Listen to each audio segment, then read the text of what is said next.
कहानी भालू और मुन्नी। एक नन्हा मुन्ना भालू अपने अम्मी अब्बा के साथ बड़े प्यारे से घर में रहता था। भालू को खीर बहुत पसंद थी। भालू ने कहा, अम्मी मेरे लिए खीर बनाओ। उसके अम्मी ने बहुत अच्छी सी खीर बनाई। गर्मा गर्म खीर निकाल कर रखी। कहा, चलो खीर ठंडी होने तक हम बाहर ज़रा घूम कर आते हैं। वो तीनों बाहर घूमने के लिए निकल गए। मुन्नी एक छोटी सी प्यारी सी मुन्नी, वो घूमने के लिए बाहर आई। घूमते घूमते आगे आई, देखा तो आगे रास्ता नहीं था। आगे से आई, बारिश हो रही थी। वो बारिश से बचने के लिए एक घर में चली गई। वाह, बहुत अच्छा घर है। अरे वाह, यहाँ तो इतनी अच्छी खीर भी रखी है।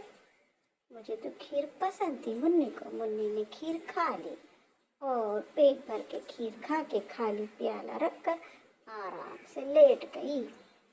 इधर भालू ने कहा, अब्बू चलो घर चलते हैं, मुझे बहुत भूख लगी है। भालू ने कहा, हाँ चलो घर चलते हैं, घर जाकर तुम खीर खाओ।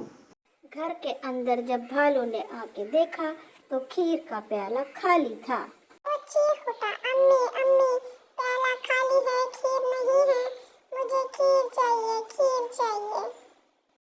अम्मी ने कहा, बेटे देखो खीर वहीं होंगी।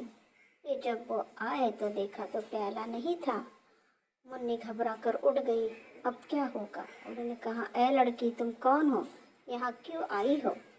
मुन्नी ने कहा, मैं बारिश से बचने के लिए आई थी, मुझे भूख लगी, मैंने खीर खा ली। देखो लड़की, इस तरह किसी के घर में बगैर पूछे आकर खाना बुरी बात है। अगर तुम्हें खीर पसंद है, तुम तो यहाँ रोज आओ और खीर खाओ और हमारे छोटी की दोस्त बन जाओ। मुन्नी तुम हमारे वहाँ रोज आना, मेरी अम्मी अच्छी खीर बनाती है, हम दोनों आज से दोस्त बन गए, हम मिलकर खेलेंगे। मुन्नी ने कहा, अच्छा अभी मैं अपने घर जाती हूँ। फिर मुन्नी अपने घर लौट गई और उसने सोचा कि अब मैं भालू के वहाँ आऊंगी।